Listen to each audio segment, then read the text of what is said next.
안녕하십니까. 물리학 실험 담당 교사 유희선입니다. 오늘도 반갑습니다. 이번 시간에는 중력가속도 측정 이론에 대해 먼저 배워보고 실험에 필요한 시간 기록계 사용법에 대해 자세히 살펴보도록 하겠습니다.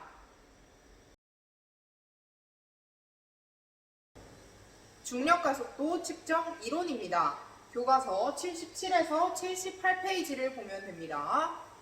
기초이론은 1차원인 자유낙하 운동과 2차원인 포물선 운동으로 나누어 설명하겠습니다. 자유낙하 운동은 정지한 물체가 중력에 의해 지면으로 낙하하는 운동입니다. 쉽게 말하면 선생님이 어떤 물체를 가만히 놓았을 때 이 물체가 바닥으로 떨어지는 운동을 의미합니다. 이때 공기 저항을 무시합니다. 따라서 이 물체에 작용하는 힘은 오로지 뭐밖에 없다고 가정하는 걸까요? 중력밖에 없다고 가정하는 겁니다. 자세히 한번 살펴보겠습니다. 질량을 가진 두 물체 사이에 작용하는 힘을 우리는 만유인력이라고 불렀습니다. 만유인력의 방향은 서로 끌어당기는 방향이었어요. 예를 들어 그림과 같이 물체가 있다면 큰 물체는 작은 물체에 의해 위쪽 방향으로 힘을 받고 작은 물체는 큰 물체에 의해 아래쪽 방향으로 힘을 받았어요. 이 힘의 크기는 서로 같았어요. 뉴턴의 제 몇 법칙에 의해 제3법칙 작용 반작용에 의해 같은 힘의 크기를 가졌습니다. 이 힘의 크기를 우리는 이렇게 계산할 수 있습니다. 이 물체의 작은 물체의 질량을 스몰 m, 큰 물체의 질량을 라지 m, 또 두 물체 사이의 거리를 스몰 r이라고 할 때 만유인력의 크기는 F는 G R 제곱분의 M 라지 M 이렇게 곱할 수 있었어요. 됐나요? 자, 이 물체가 한 물체가 특별히 지구라면 우리는 이것을 중력이라고 불렀어요. 그러면 지구와 물체 사이에 작용하는 만유인력 F는 어떻게 구할 수 있을까요? 중력은 어떻게 구할 수 있을까요? 한번 구해보겠습니다. 우선 지구의 질량은 교과서에 나온 대로 라지 M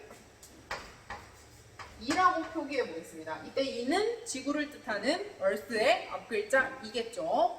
자, 그 다음 거리가 중요한데요.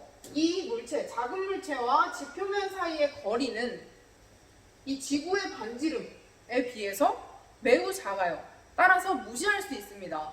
우리가 지구 반지름에 비해 이 거리가 되게 짧기 때문에 그냥 이 두 물체 사이의 거리, 지구와 물체 사이의 거리를 뭘로 표기할 수 있냐면 지구의 반지름으로 표기할 수 있어요. 따라서 R2, 지구의 반지름이라고 표기하겠습니다. 이때 만유인력은 어떻게 쓸 수 있나요? 우선 중력상수 G를 앞에 써주고 밑에 뭐가 와야 돼요? 두 물체 사이의 거리의 제곱, 그쵸? R2 제곱분의 뭐가 와야 돼요? 두 물체의 질량의 곱 M, 라지 M, 이렇게 되겠네요. 자, 그러면 운동방정식, 물체의 운동방정식을 구해보겠습니다. 물체의 운동방정식은 우선 뉴턴의 운동체의 2법칙인 F는 MA를 써주어야 돼요. 이때 F는 R자임이에요. 물체에 작용하는 R자임.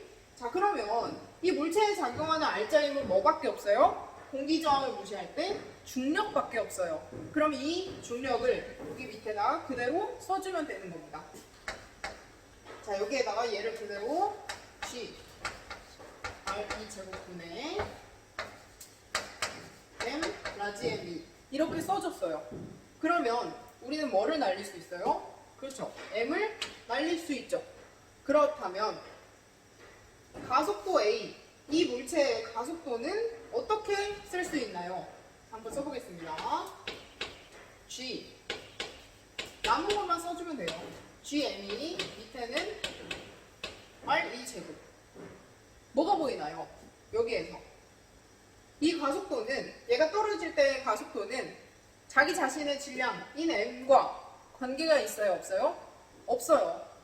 일반적으로 생각하기로는 더 질량이 큰 물체가 더 큰 가속도를 가질 것이라고 생각이 되는데 상관이 없다는 거예요. 이것은 지역별로 약간 차이는 있지만 대부분 9.8 언저리에서 측정이 됩니다. 따라서 우리는 그 값을 특별히 G, 스몰 g라고 표기하고 이것을 얘 이름이 뭐예요? 중력 가속도라고 했었어요. 중력 가속도. 중력을 받을 때의 가속도라는 뜻이에요. 이해됐나요? 자, 그러면 2차원으로 한번 넘어가 볼게요. 1차원을 여러분이 잘 따라왔다면 2차원도 그렇게 어렵지 않게 할 수 있어요. 우리 물리 1에서 배운 내용을 한번 잘 떠올리면서 해봅시다.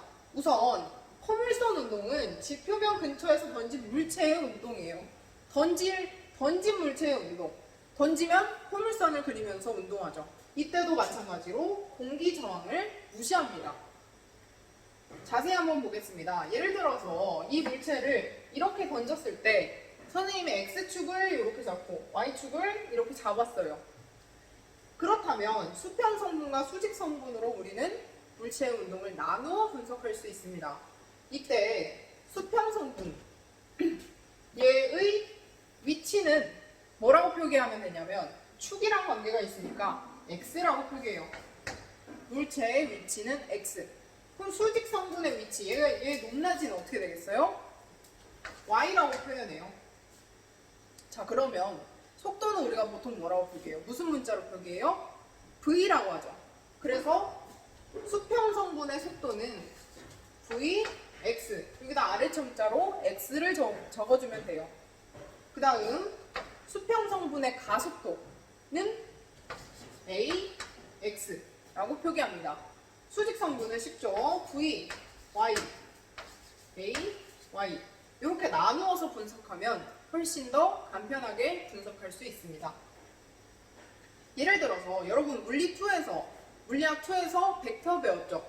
예를 들어서 수평 성분의 가속도가 AX고 수직 성분의 가속도가 AY예요. 성분이 AX, AY예요. 그러면 벡터는 이렇게 평행사 변형을 그려서 이렇게 표시해 줘야 되잖아요. 그럼 이 가속도의 크기는 어떻게 구할 수 있어요? 각 성분의 제곱한 것을 더해서 루트 씌우면 되죠. 벡터 합입니다.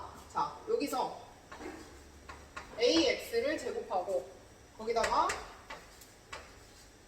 수직 성분의 제곱을 더해서 루트 씌우면 됩니다.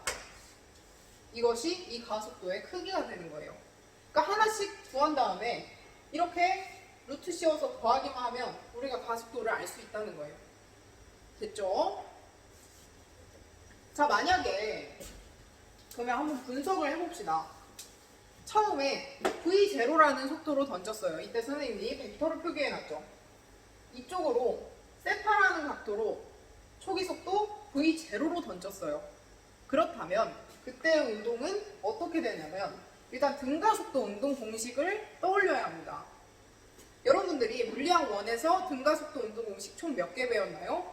3개 배웠어요. 근데 선생님이 오늘 쓸 거는 이 2개밖에 없어요. 한번 읽어볼게요. V는 V0 플러스 AT.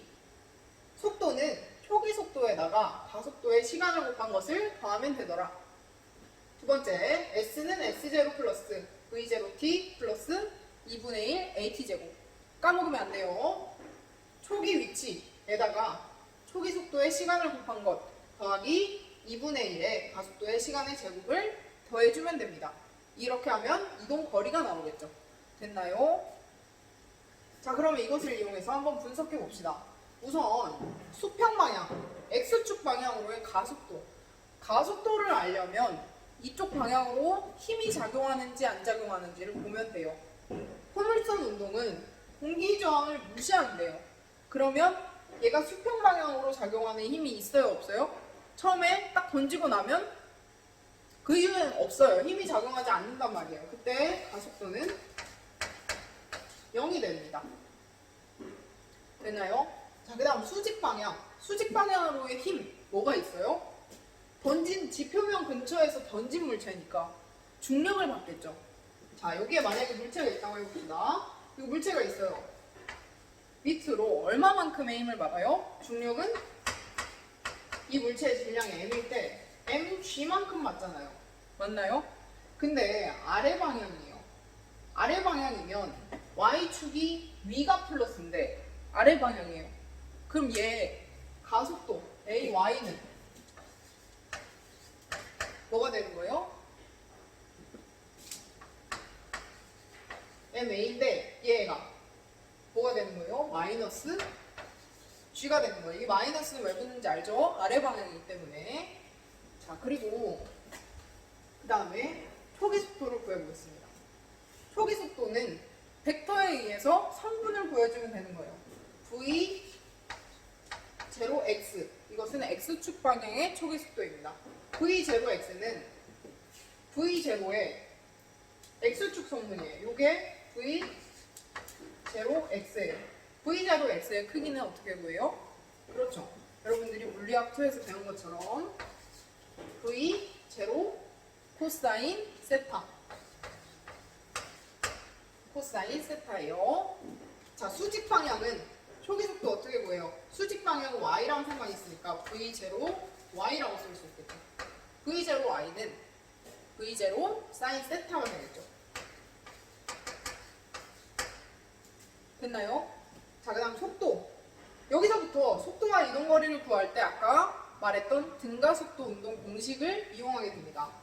속도는 X축 방향의 속도, 즉 수평 방향의 속도는 Vx라고 표기하고 뭐라고 써요? V0 플러스 AT. V0 플러스 AT를 써주면 돼요. 그럼 여기다 얘를 가져오면 V0 코사인 세타. 이게 V0X예요. 더하기 AT야. AT인데 여기에서 AX가 0이잖아요. 그럼 없어지겠죠. 이거 안 써줘도 되는 거예요. 자, 여기 VX. 그 다음 VY는 똑같이 V0 플러스 AT인데 V0가 이번에는 V0 사인 세타죠. V0 사인 세타에다가 AT, AY가 뭐예요? 마이너스 G니까 얘는 마이너스 GT라고 쓰면 되겠죠. 됐나요? 자, 이동거리가 제일 복잡해요. 근데 할 수 있어요. X, 수평 방향의 이동거리는 계속 아래 첨자로 X를 붙여주면 수평 방향을 의미하는 거예요. SX는 처음에 X가 몇이었어? 0이었어요. Y도 몇이었어요? 0이었어요. 따라서 S0는 필요가 없고 얘는 V0T, V0 코사인 세타 T가 되겠죠. 그 다음에 플러스 2분의 1의 AT제곱 붙여줘야 되는데 걔는 있어요? 없어요? A가 0이기 때문에 날아가겠죠. 그래서 얘는 이게 끝이에요. 그 다음 SY를 한번 적어볼게요. SY 수직 방향으로의 이동 거리는 V0 사인 세타 T 에다가 뭐 붙여줘야 돼요? 마이너스 2분의 1 AT제곱. 2분의 1 A가 뭐가 되는 거예요? G T제곱. 원래 플러스 2분의 1 AT제곱인데 A가 마이너스 G이기 때문에 마이너스 G를 넣어준 거예요. 이렇게 포물선 운동을 분석할 수 있습니다. 시간 기록계입니다. 이 내용은 교과서에 자세한 설명이 나와 있지 않습니다. 따라서 교과서 빈 공간이나 학습 노트에 필기하면서 들으면 좋을 것 같습니다. 우리가 시간 기록계는 중학교 때 한번 배운 내용이에요. 많은 친구들이 이 부분에서 물리를 포기하게 되는데요. 그래도 여러분들은 고등학교 3학년인 지금까지 물리학 실험 강의를 수강하고 있는 것으로 보아 자부심을 가져도 될 정도로 열심히 따라온 것 같습니다. 한번 화이팅해서 시간 기록계 알아봅시다. 시간 기록계는 일정한 시간 간격으로 종이 테이프에 타점을 찍어 물체의 운동을 기록합니다. 구조를 한번 보겠습니다. 전원 스위치를 켜면 이 쇠막대가 일정한 시간 간격으로 진동하면서 점을 찍게 돼요. 종이 테이프에 찍힌 이 점을 타점이라고 합니다. 시간 기록계의 종류는 타점식 시간 기록계와 전도식 시간 기록계가 있습니다. 예전에는 타점식 시간 기록계밖에 없었어요. 이것은 쇠막대가 진동하면서 이 표시가 될 수 있는 종이 테이프에 점을 찍어주는 겁니다. 그런데 전도식 시간 기록계는 전원을 켜면 두 전극 사이에 스파크가 발생하면서 전도식 종이 테이프에 점을 찍어주게 됩니다. 그러니까 여기에서는 점이 굉장히 선명하고 잘 보이기 때문에 분석이 좀 더 쉽다는 장점이 있습니다. 시간 기록계 분석법에 대해 알아보겠습니다. 우선 처음 알아야 될 것은 타점 사이에 뭐가 일정하다는 겁니다. 시간 기록계의 핵심은 이 쇠막대가 진동하는 시간 간격이 일정하다는 거예요. 따라서 타점 사이에 시간 간격이 일정하다는 것을 알아두어야 합니다. 종이 테이프가 빨리 움직이든 느리게 움직이든 상관없이 타점은 그냥 일정한 시간 간격에 따라 찍히는 거예요. 그리고 타점이 찍힌 방향과 운동 방향은 서로 어떨까요? 예를 들어 운동 방향이 오른쪽이라고 되어 있어요. 선생님 수레를 여기다 매달고 얘가 이쪽으로 운동하는 거예요. 그럼 타점은 여기에 시간 기록대가 있다면 처음에 찍히고 두 번째 찍히고 세 번째 찍히고 이쪽 방향으로 찍히겠죠. 따라서 타점이 찍힌 방향과 운동 방향은 서로 반대가 됩니다. 이해됐나요? 자, 그리고 타점 사이 간격은 어떤 관계가 있을까요? 타점 사이 간격이 좁다는 말은 같은 시간 간격 동안 더 작은 거리를 이동했다는 거예요. 타점 사이 간격이 넓다는 말은 그만큼 더 빨리 많은 거리를 이동했다는 거예요. 따라서 간격이 어떨수록 속력이 빠를까요? 그렇죠. 타점 사이의 간격이 넓을수록 속력이 빠르게 됩니다. 타점 사이의 간격이 일정하다면 속력이 일정하다는 의미예요. 그런데 이것이 변할 수도 있습니다. 만약 속력이 증가한다면 타점 간격이 점점 넓어지겠죠. 왜냐하면 간격이 넓을수록 속력이 빠르다는 것을 의미하니까. 따라서 타점 사이의 간격이 넓어지면 속력이 증가한다는 말이에요. 그리고 타점 사이 간격이 좁아지면 속력이 감소한다는 뜻입니다. 시간 기록계 분석을 한번 해보겠습니다. 그러면 어떻게 이동거리를 분석할 수 있나요? 평균 속력을 알 수 있나요? 하고 계산을 한번 해보겠습니다. 일단 시간 기록계를 분석할 때는 시간 기록계가 1초에 몇 번 진동하는지 알아야 돼요. 1초에 진동하는 횟수, 그것이 바로 진동수였죠. 단위는 헤르츠였습니다. 일반적으로 우리가 쓰는 시간 기록계는 60헤르츠로 맞춥니다. 60헤르츠라는 말은 1초 동안 몇 번? 60번 진동한다는 말이에요. 60개의 점을 찍는다는 말이겠죠. 얘가 100헤르츠, 120헤르츠 이렇게 할 수도 있어요. 그런데 우리가 일반적으로 물리학 실험은 60헤르츠로 맞춰두고 하는 것이 일반적입니다. 자, 분석을 해보겠습니다. 만약에 타점이 이렇게 찍혀있고 이동거리가 10cm예요. 그러면 1타점이 찍히는데 걸리는 시간은 1초 동안 60헤르츠, 60번 진동해요. 그렇다면 1타점, 한 번 찍히는데 걸리는 시간은 그렇죠. 60분의 1초가 되겠죠. 1초 동안 60번. 60분의 1초 동안 한 번. 됐나요?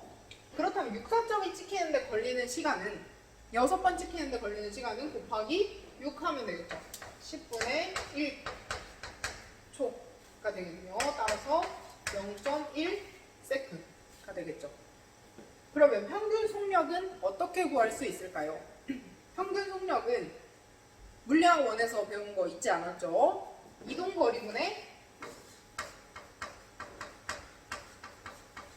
이동거리분의 뭐였어요? 잘못했네요. 시간분의 이동거리였죠. 걸린 시간분의